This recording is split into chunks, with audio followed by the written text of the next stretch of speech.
So my name's Sophia, and I'm a user experience designer here in Atlanta. I have a small studio called Rewired UX, and I consult mainly to startups in the Atlanta area, some nonprofits, and small businesses here. So in the past, I used to work with Judy at CNN. I've worked at several large agencies such as Accenture. I was at Engage slash Moxie for a while. So in the beginning of 2014, I kind of got tired working with the big guys, so traded it in to work with smaller clients and kind of work on lots of passion projects. Passion projects? Yeah, every project's a passion project now. Okay, we'll talk about that later. I'm Jacklyn. I also work for myself. I'm not as exciting as Sophia. Yes, you are. Well, we kind of worked together, but not together at Turner. I guess I probably worked with you, but not with you at Turner as well. I worked for Salesforce and worked for Coca-Cola for a minute, and now I'm just by myself, doing my own thing. So that's all I'm going to tell you. I'm Sue Cox. Can you guys hear me? I'm with Sapient Nitro, and I've been there for maybe about 4 years. Been around the block, so I've been in small agencies and startups. Owned my own business for a while. Had a laundromat and check cashing store, and I can talk to you guys about that sometime, another time. But I'm an associate creative director over there in experience design. Been doing UX for a very long time. Dabbled in some other things, but really love the craft of design. So glad to be here. Excellent. Well, thank you again for being here. I guess to kick everything off, what does it mean to be a woman in UX? Should it mean something to be a woman in UX? Go ahead and discuss. Let me take myself off mute. Okay. Now that I'm not on mute. I think if I were to answer that, I know you've got a much more intelligent answer, but my answer is kind of a question as well. So I don't understand, I guess, what's the difference between being a woman and a dude in UX? I feel like they're the same thing. That is my answer. And I think that is it different being, because it's definitely different being a woman in business than being a man in business. I think that's, we're still not, the playing field still hasn't been leveled yet. So I think it still is different just being a woman in the workplace. There's different things that you need to think about. But is it different being a woman in the workplace? Is that different than being a woman in UX? Are there different things to consider? And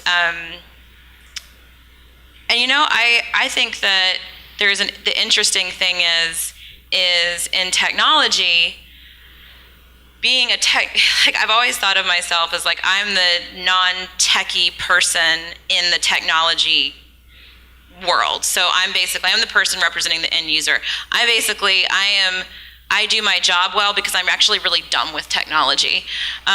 So there are certain things about the, not prejudice against women, but preconceptions on what women are good at, and that is being intuitive and being empathetic. So I don't know, in a way I don't know if we have an edge or not, but it kind of makes sense, I guess, at a very surface level that women maybe would even be better at UX than men. Just throwing that out there. Yeah, and I don't know if if there's a difference per se being a woman in UX versus being a man in UX beyond the fact that, like you were saying about men in business, there's not a level playing field in general in the workforce overall. But I do think if you look at other computing fields, there's definitely more women who work in UX versus our, developers. That's apparent. I don't know stats per se.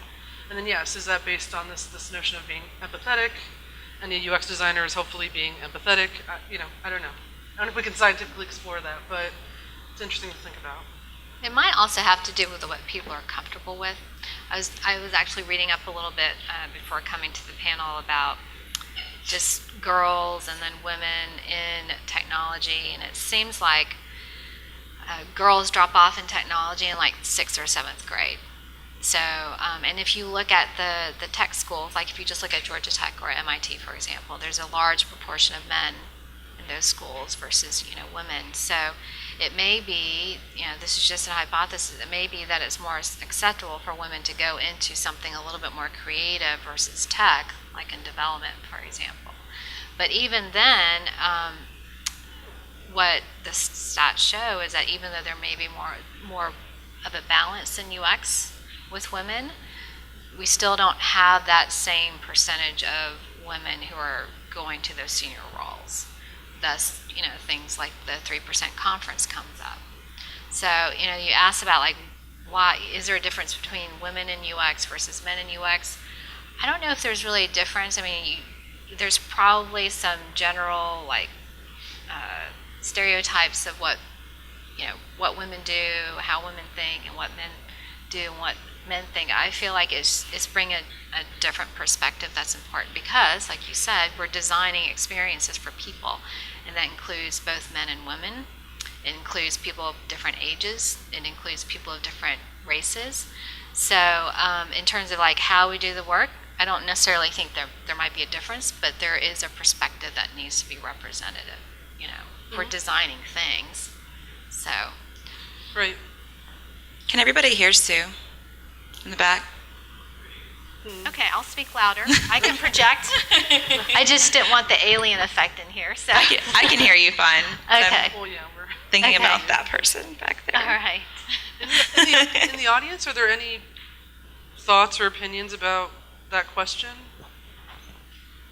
or questions that you guys have that you? Do y'all think that Want women to are better at UX than men because we're more empathetic? That's the question. Yeah. Right there. I was going to ask about, just sort of the acceptable things that people are, I guess maybe nudged to go into, social norms, that sort of thing. What are some things that can be done to break some of those molds? Is it introducing girls to technology earlier, like other things to get them more involved later in college, maybe, if they drop off maybe in 6th grade? Like what do you think can be done to sort of maybe nudge them back that way? I think that I have 3 children, and I know that just in personal experiences, even with my friend, she and I, we went to a women's college, we went to Wellesley, so there was a lot of, equaling across both men and women and boys and girls. And what's interesting is that even though I went to women's college, I still observed parents kind of guiding their children to do certain things. Like we guide the boys to do athletics. We don't necessarily guide the girls to do that. We might have them do like ballet or piano or something like that. But I think part of it has to do with like what's acceptable in society. And it's a bigger thing, But then there's also what people are, naturally able to do. Men can't really have babies. There's probably going to be more stronger men than, women. So, but I think that it's something that we all collectively need to do. And you kind of have to watch yourself, whether it be, having dinner with friends and talking about what children are doing. Not poo-pooing, the girls maybe going off and playing, baseball or whatever. And it's okay for the boys to do ballet. There are some football players who did ballet too, So I think it's a bigger thing where on a day-to-day basis, we kind of encourage that, but also have programs that encourage it. So we have like a girls programming, like meetup thing that's, maybe going on, for example. And it's okay for, men to be teachers, for example, things like that. I think also it's just, I would like to see more awareness of UX across the board. This is a little bit off subject, but Monet and I were just talking about this, about how I went and spoke at my high school, which is an all-girls high school, about 2 years ago, and it was this high school, when I was there, they definitely didn't have this, but now, 12 years later, there's an engineering department. And it's a private school. It's, well funded, and they have an engineering department. They have 2 engineering classes, an entry level, and then like a AP, some sort of like an AP engineering or something like that. They also have a computer science and a digital storytelling class as well for 8th graders, where 8th graders are playing with little bits and learning like Final Cut or something. So really cool stuff. I was pretty jealous. Kind of wanted to go back and do it all over again. But when I talked to about 4 classes, and I basically just gave, this is what UX is, and this is what it's all about, and this is what a career in UX might look like, just to kind of put that on the life menu for them. Because right now, since there's very few undergraduate programs, I don't know if you remember trying to figure out what you were going to do when you grew up, and it was really like the life menu was the undergraduate programs, and UX really isn't on there yet. But it was really surprising that none of these girls they all have their textbooks on iPads, and they're using these programs that are designed by user experience designers, but they've never even thought about that there's somebody behind those programs.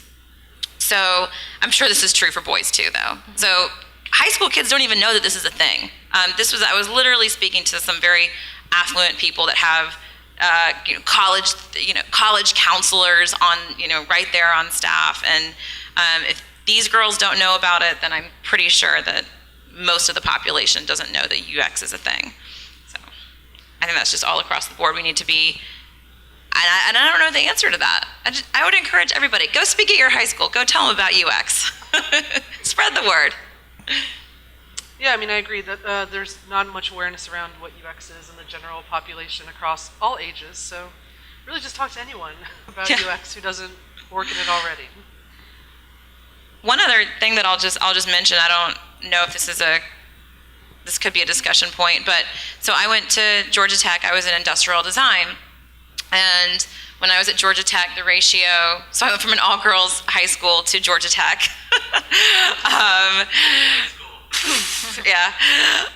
Basically, an all-boys school. So it was, the ratio was 70% men.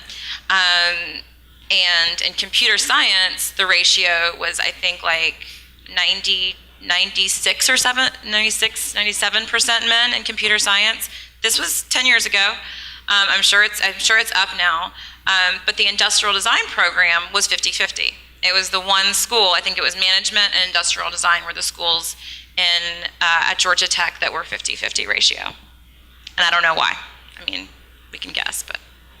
Just to back on that, this is the highest amount of women ever entering tech with this freshman class, which is over 30-something%. I'm not sure that number, but it was high.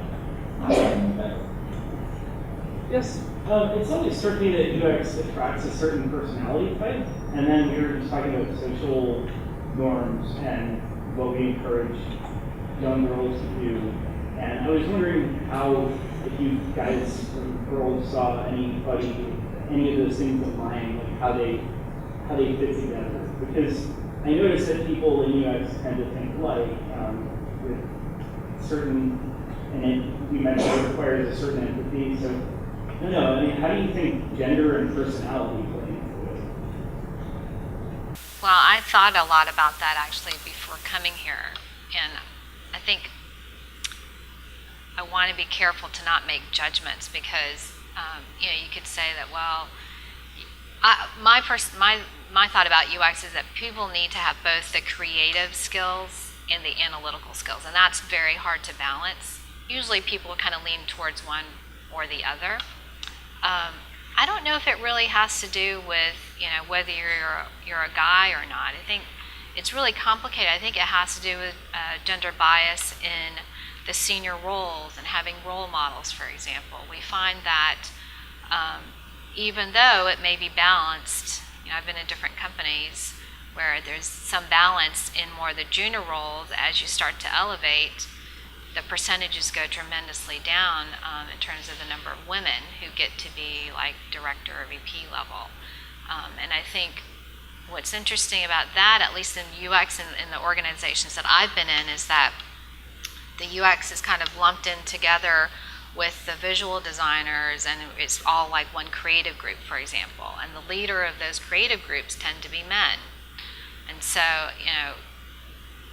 in general, there's research that people will get into something if they see role models. I think that's just a bigger, I guess, gender bias thing, not just in UX, it's in other groups as well.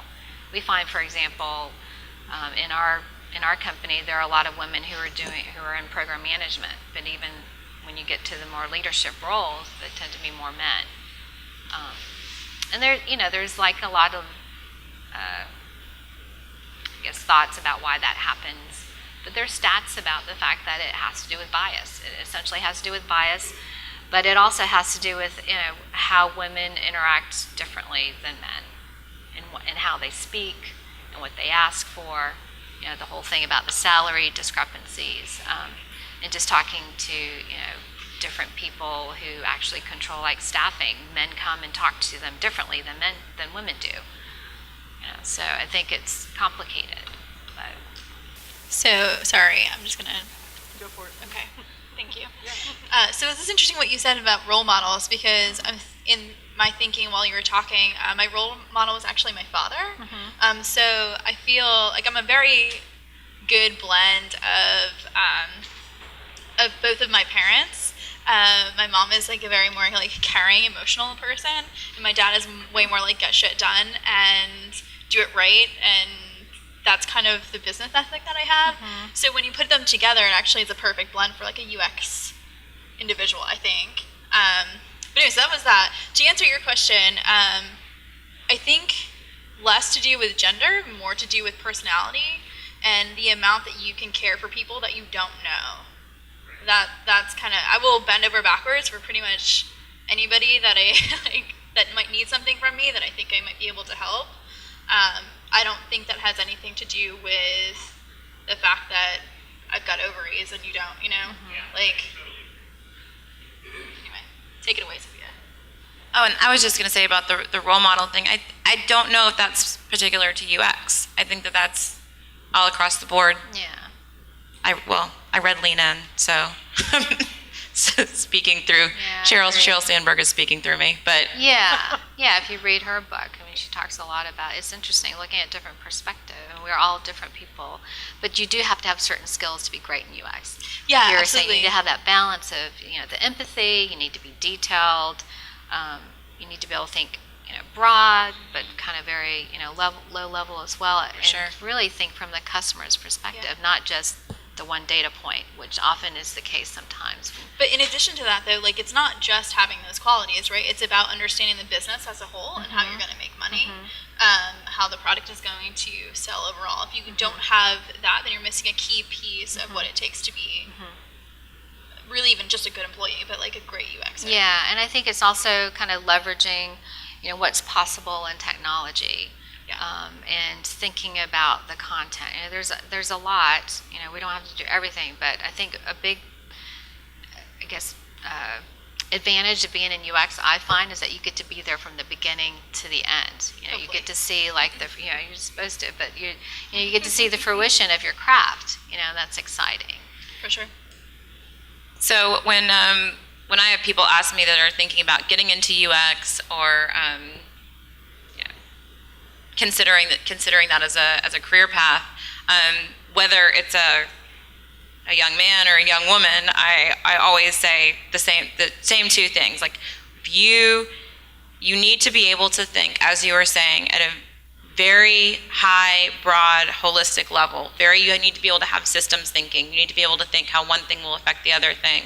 And you also need to be cool with going into the minute details of, air handling, micro interactions, things like that. And you need to be able to pivot, on a dime. Be thinking broad and then be thinking at the micro level all at once. And then the other thing that I say is that you need to love learning, because this changes every day. So if this is not a career that you can, go get your degree and then do continued education every 4 years. You are constantly going to have to continue your education. And if you don't enjoy that, like, get out. But that's the same advice that I give to men and women, and I think men and women are both capable of those things. Truth bomb. What's that? Yeah. It's a hashtag I see on Twitter. Whatever, but it's true. Are there any questions in the audience? I don't know why every person came here or is here right now, but I'm sure you wanted to get something out of this panel, and we want to make sure that we answer any questions you guys have. So, yes. I'm curious as to why the panel exists. I think this profession needs a little more even than other professions. UX isn't like a bad example of this gene squared. So I kind of feel, I'm just listening, that's not really an issue. I'm sure from the staffing perspective, from the needs of the job, I don't see, you guys are saying it to the T, because I don't see an issue. I'm kind of curious as to what generated, what caused this panel. Okay. For this profession. I think it's a great question. So I can't answer specifically to this panel. The lovely people who run this conference put this on and chose to do this, right? So I will say I run a group called Ladies at UX Atlanta, which is open to dudes. So if you all would like to join, you're welcome to. Our first birthday is in October. We will be partying at General Assembly. But there are over 400 members there in that group. So there's obviously something that they're not getting, be it professional support, encouragement, personal support and encouragement, something that they're not getting out of their job, or they just need a place to come and be with like-minded individuals. And I feel like that's totally fair, men or women. I think there is something happening in Atlanta where a group that can be super grassroots and literally start with, I think we had 18 people at the first meetup, and now we're over 400 people. There's something to be said for that. Something's missing, but I can't quite put my finger on it. Yes. I can kind of comment. So I kind of agree. It's a pretty diverse group of people in UX, as far as I can tell, but part of why I love coming women in UX specific events, I feel like we can be a lot more assertive and direct and challenging in a safe group of women than I can in a mixed environment, and especially in a work environment. The kind of like politics of interacting with somebody is different when you have something in common. But I think it's kind of a valid point that, why do we have this, and why am I interested, and why am I so weird? I don't really know. So, I would just say too, there may be more diversity and more gender diversity in UX, but often the teams that you're working with, you might be the only, I have often been the only woman with 20 guys consistent for the last 20 years. Doesn't matter, right? I mean, I'm a UXer, there's a lot of women UXers, but the devs, the QA, like everybody else around me is not, and I'm telling you at a senior level, no matter how senior you are, it's still really hard to crack because it's still a boys club at the top, and they didn't have a boys club. We need to, sometimes I don't have the boys help you. So, I mean, it's fine. I think what you guys said about the customer is a really important piece too, right? Like if you're half the audience are women, and it's all men development, it may not be the right thing. I mean, I literally heard these guys talking about this one app about pregnancy, and they had no clue what the steps were, right? I mean, because some of them that never had a kid, I get it, right? There's many things, like if it was me, but a car, I would have no clue. Anyway, it just, that yin and yang, there's all kinds of studies that say overall for businesses, the outcomes are better with a collaboration between men and women.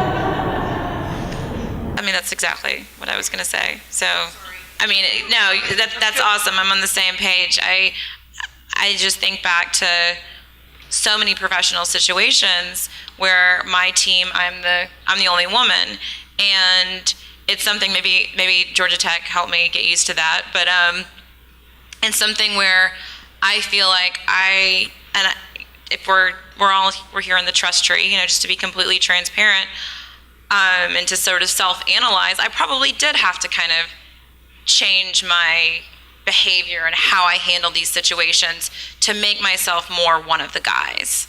And that's something that I don't think I did consciously, but I had to be okay with, like, you know, the quintessential example, like making dirty jokes about the dongle. You know, there was that conference at that. What was that incident? The woman, like, yeah, she like wrote a blog post because there were like some guys in front of her, like, oh, can I borrow your dongle?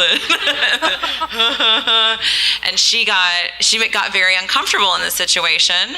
And she wrote this like vitriolic blog post, and then basically she got pretty torn up on social media for having an issue with it. And that kind of, I mean, I thought that it was very interesting.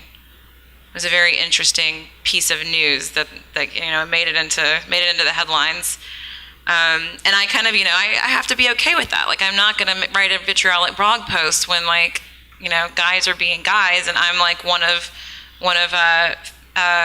you know, one woman out of 15 people in the room. Yeah, but you're also smart enough and mature enough. If someone's saying some sort of bullshit, you're gonna go with them and like, hey, I'm not comfortable with that. Like, can you stop? Or you're gonna get up and move. You're not gonna write some terrible flaming post of, you know. Yeah. And then, but at the same I time, agree with you on social media. Yeah. At the same time, I feel like this woman should have had the right to, if she was uncomfortable, to blog about it without getting ripped apart. But that's another issue. We can talk about that over beers, right? Later. Yeah. Are there any other? Yes. Yeah, so I've worked with primarily UX designers, and a few women. So I hope from this panel to maybe gain insight on that I don't have, but I just because I'm a male. Is there anything that I can apply to UX design that maybe I'm missing out on right now? Well, it's hard to know how to fill out that gap if you don't know what you do exactly. I think it's like a broader thing where if we think about the fact of like UX in general and how it's evolved over time, because it started out like human factors engineering, and then it's kind of grown into this, you know, information architecture, into experience design and experience strategy. If we think about the industry in general and how it's evolved, I think we need to figure out how we can collaborate and get everyone's perspective. So you were talking about how it's harder to be heard when you're in a room full of men who basically are ignoring you. And you know, some people may not have experienced that, but I've personally experienced it. I've experienced having to elbow my way in to say something and say, hey, you're interrupting me, you know. And if you're not being heard, you're not able to share ideas, whether it's about processes or ideas for how to improve the experience, or ideas about thinking about the customer from a different perspective. So that's what, you know, I would say, you know, what's interesting is coming here, I was chatting with a coworker, we were talking about, you know, ladies in UX, you know, what's the purpose of that? And you just said, there are a lot of women who go to that, and there's a reason for it. And one of it may be that they want to be heard and they want to have ideas kind of share, but maybe also think of ways of how to be heard. You know, that's pretty key, you know, because that's part of career growth. You know, how are you going to be able to grow in your career so that you can share and learn as well? I'm going to make some just gross assumptions about like what men are good at and what women are good at. And how that applies to UX. Is that okay? You can try. Can I do that? Why don't we say we're going to try to? I'm just going to make the assumptions and there you go with that. So I would say, I think that in general, gross generalization, women are better at big picture thinking, and men are better and also better at making more calculated decisions versus quick decisions. And this is why they say that we need a man in the presidency, because men can make these quick decisions and women are going to think it over. So I think that there's a lot of value of that in UX, and thinking about, okay, we're going through this strategy right now. There's a lot of talk about, you know, go down one road, and if it's not working, you need to pivot, or you need to always be thinking about changing your strategy. And I think that there's definitely, the truth lies somewhere in between. You shouldn't kind of stick to a strategy that's not working, but you also need to see a strategy play out. And I think men in general are more quick to like, okay, let's change it, let's do something different before you've really gotten the full story. So I think just to kind of watch yourself and thinking, am I thinking big picture? Am I thinking, am I completely thinking through this decision and all the implications of the decision? And, not being rash. But that is, again, my caveat, gross oversimplification. Yes. I think it's a really great point, and if I can add to it, one of the things I had to learn about practicing UX in corporate America from going from like doing it in school for tech to doing it in corporate America is the willingness to talk and wait things out and go to a lot of meetings where people are just mulling things over.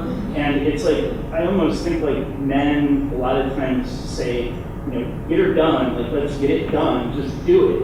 And I found that mentality, if you adhere to it too much, at least when I adhere to it too much, it's very frustrating. And it can, so that's advice I would give to somebody like in a master's program now. It's like get used to talking and like forming and relying on relationships to get things done. Yeah, it's definitely a balance between those. Like you don't want to talk and not implement, but you also want to make sure you're implementing the right thing and giving any implementation a chance before you, and like make sure you get all your data and you get your story straight before you say like, okay, let's try something different. So just being thoughtful. I mean, I think that's the general theme. I mean, that's obviously important. Ugh, men. Just to so unthoughtful. make it concise. Are there any other questions in the audience, or anything that you want to ask us, or anything you were hoping to learn additionally? Hopefully you learned something, I hope. Yes? How do you influence I don't know if this is the right question, but the hiring process? How do you make an impact there? It's the system there, or whatever, and you have to navigate through it or around it. So I get groups existing for those reasons, like tactical or strategic, and I think it can be done at a group level. But what sorts of things can be done, taught, implemented, that help shape up this new contract to allow this new group to come in and really make an impact? It's more like, so how do you... You're talking about how do we kind of recruit more women into UX, is that what you're saying? Yeah. Well, that and the sort of things you try to do to sort of sell your case. Yeah.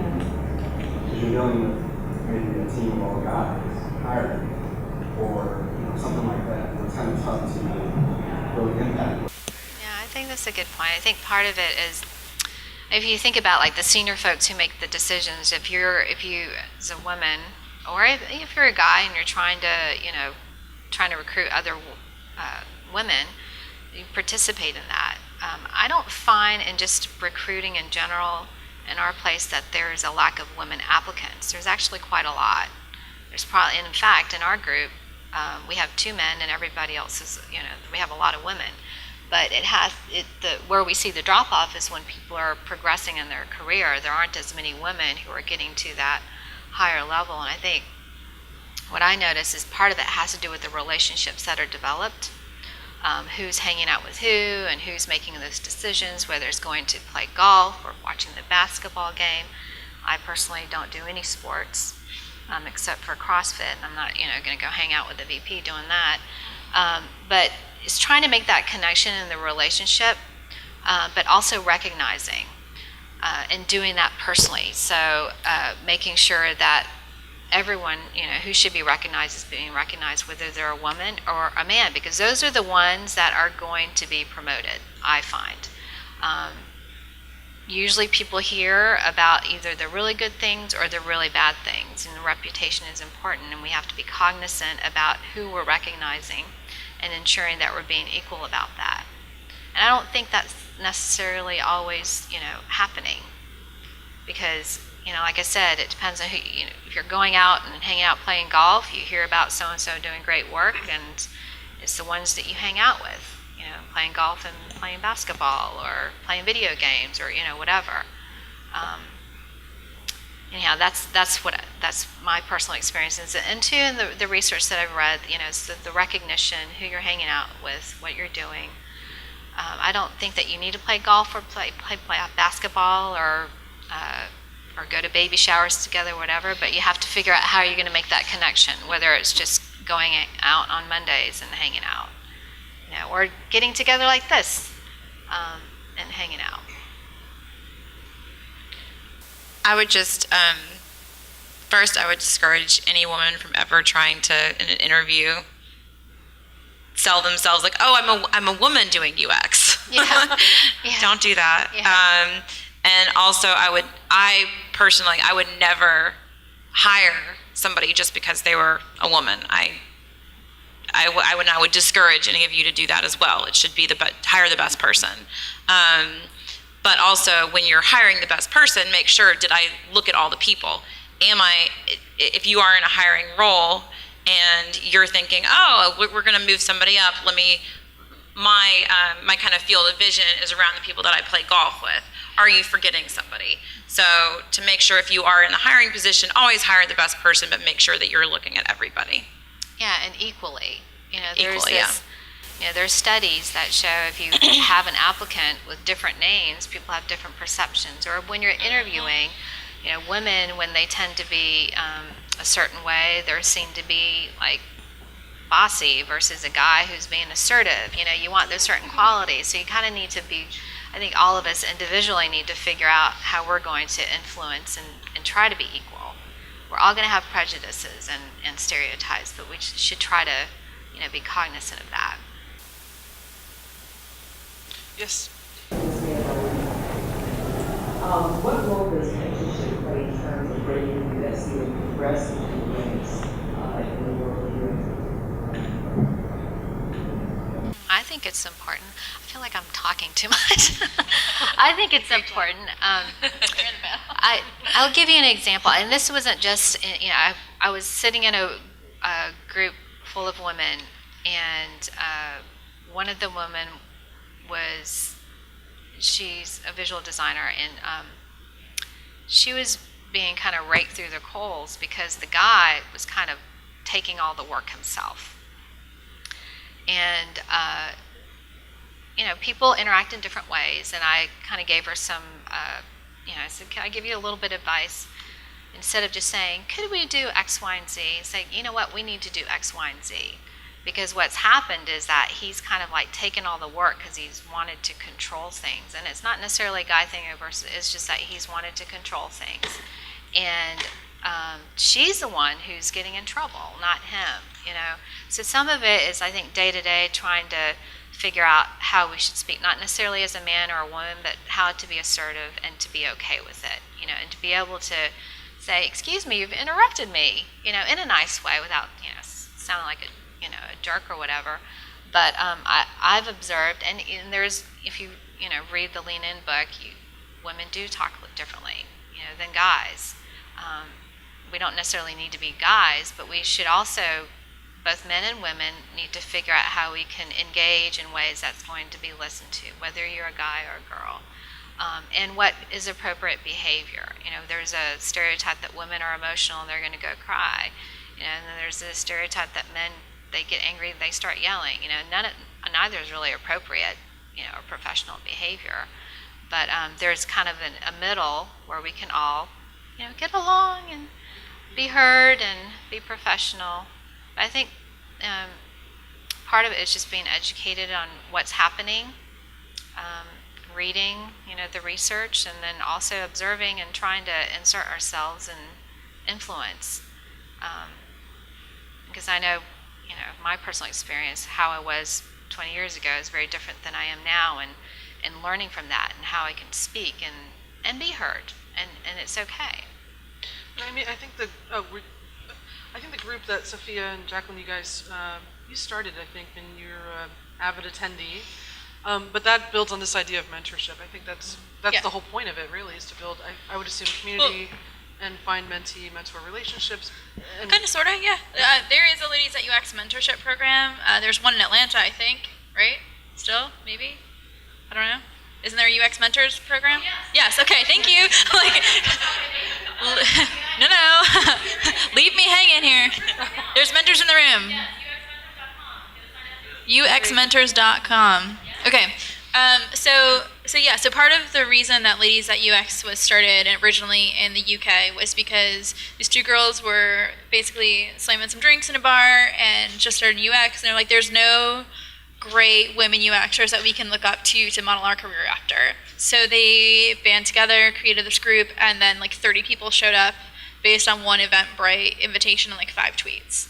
Like, so obviously there's a need in general for female UX mentorship, but kind of overall, I've been mentoring for a little while with a company called Career Foundry, and it's kind of taken on kind of like a continuing education sort of General Assembly kind of thing, but all done online with a mentorship component. It's been awesome. I know in my career I never had a mentor, actually, really until I got to Turner, and then I had somebody that I could look up to, which is actually Clement, so thanks for sharing your husband, because he's been awesome in my career. But in general, I'm in this because I want people to not make the same mistakes that I did. And one of those mistakes that I did was trying to be one of the guys, and that kind of didn't work out so well. What happened? Why is that bad? What time is it? Yeah, it's 3:45 actually, so we wanted to end around 3:50, 3:55. We can talk about it later. There's some client meetings coming up for both of these women. Sorry, y'all. Anyway, if you want to tell that story, you can, or we can go for one more question. Here's the story real quick. My boss told me to use my assets and look straight at right below my neck. That's the story, and I said, sayonara, sucker. Well, there you go. That's one of them anyway. One more question? Yes. So, I have 3 points that I think might help. One is I'm thinking that UX is more extroverted and developers are more introverted. And that a lot of what we've talked about is not gender. It's that's just how they're wired and everything. That developers don't want to go talk to you. Like, tell me what you want to talk to you. Because they're more introverted in general. I'm the exception. I majored in computer science. And second, IT used to be, if you look at the ENIAC and removing that, it was all women. And when I graduated in the 80s, it wasn't 50-50, but it was a lot closer than it is now. And my personal theory about why that is, my kids came up seeing mom and dad, he's a developer, on call all the time. And we worked through weekends and stuff like that. It really occurred to me this Labor Day, the labor movement passed the IT field. If you want to be middle class, go ahead and do it in something that's 40 to 50 hours a week. Because if you do it in computer science, it's 60 to 80 hours. So, and that's societal, but in a different way. That in society, it's considered okay to put IT people on call, and so they've got to work on Sunday and midnight on Wednesday. And I think this generation is less likely to say that's okay. So that's a whole different area. And third, I think women with brothers have thicker skins and are more likely to be able to butt into the neighborhood, into the conversation or what have you. And so if you're mentoring, if you don't have a brother, female, you don't have a brother, get a male mentor or get a female who has brothers. And this is just I've never seen a study about this, this is just my observation.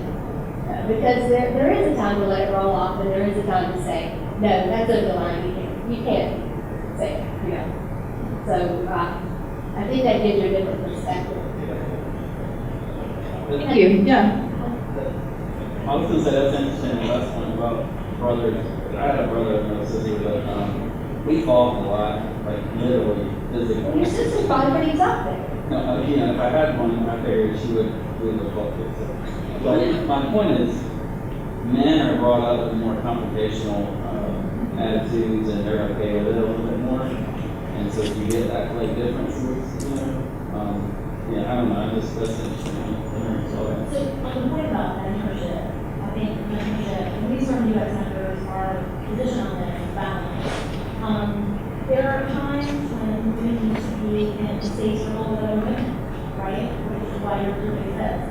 we have issues that we don't feel comfortable sharing with them on an regular basis, and that's totally okay. But when it comes to professional mentoring, you need a balance. You need to be able to have conversations with both men and women, and you need to be able to, when it's appropriate, we talk about what's on deck, right, with the person. But men, like Rebecca said earlier, if you want to move up into the VP, SVP, C-level suite, you're going to need to align yourself with them. I mean, it's not a dirty secret, we all know it, it's the truth. And you need to be able to communicate with them appropriately as well as be empathetic and understand them, right? So that they can help you get to that next place. Because it's all about mentorship at the end of the day, right? They're going to want to take you on and get you to the next level. And we can get that. So it's just something, think about it as a woman. It's a reality. Thank you, that's awesome. Good. Men do the same thing. Not every guy is a sports fan who wants to be, Exactly. involved. But this is where all your decisions and great ideations are coming into play. So if you want to be on the course, you gotta get on the course. Amen. Pretty much this is